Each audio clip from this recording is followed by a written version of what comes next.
నమస్తే లలిత్ కుమార్. నమస్కారం అండి. ఎలా ఉన్నారండి? బాగున్నాను.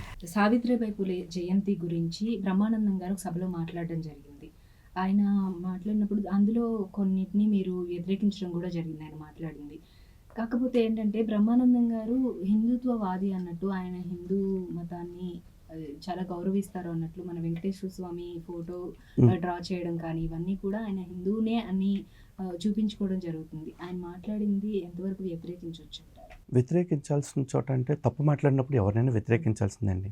అయితే ఈ మాత్రం దానికి బ్రహ్మానందం గారిని హిందూ ద్రోహని, హిందూ వ్యతిరేకని ఇలాంటి మాటలు మేము అనలేం కూడా. And moreover I'm not the one who to certify. నేను కాదు కదా ఎవరైనా సర్టిఫై చేయాలనేది. కాకపోతే ఇక్కడ ప్రాబ్లమ్స్ ఎక్కడొస్తాయంటే, సాహిత్యంలో చూసుకుంటే జనరల్గా ఒక 4 విధానాలు చెప్తారు. భ్రమ, ప్రమాదము, అశక్తము, విప్రలిప్స లేదా విప్రలంభం అని చెప్పేసి అంటారు. అంటే ఇందులో ఎట్లా ఉంటుందంటే, ఏదైనా ఒక పుస్తకం రాయాలనుకున్నప్పుడు, లేదా ఒక పాట రాయాలనుకున్నప్పుడు, లేదా ఏదైనా చెప్పాలనుకున్నప్పుడు ఒకటి భ్రమ. అంటే ఏదైనా అంశం పొరపాటు పడి ఉన్నది ఉన్నట్టుగా కాకుండా కల్పించి కొన్ని అంటే వాళ్ళు విన్నవి నమ్మేసి రాస్తూ ఉంటారు లేదా మాట్లాడుతూ ఉంటారు. అందులో నిన్న బ్రహ్మానందం గారు మాట్లాడింది బహుశా అదే అయి ఉండొచ్చు. ఎందుకంటే వారు వేదాన్ని చదవకుండా వేదం గురించి ఎవరో రాసిన పుస్తకాలను చదివి ఉంటే ఇట్లాంటి మాటలు వచ్చి ఉండొచ్చు. రెండోది ప్రమాదం. వాళ్ళు మంచి ఉద్దేశంతోనే ఉంటారు, కానీ అనుకోకుండా కొన్నిసార్లు బై టైపింగ్ ఎర్రర్స్ వల్ల లేకపోతే ఇంకేదన్నా కన్ఫ్యూజన్ వల్ల కొన్ని తప్పులు దొర్లే అవకాశం ఉంటుంది. సో అట్లా. మూడోది అశక్తం అంటారు. వాళ్ళు పాజిటివ్గా చెప్పాలనుకుంటారు, చాలా అద్భుతంగా చెప్పాలనుకుంటారు, కానీ ఆన్ పేపర్ పెట్టేటప్పుడు పెన్ కదలదు వాళ్ళకి. అశక్తం. చేయాలనుకుంటారు కానీ చెయ్యలేరు.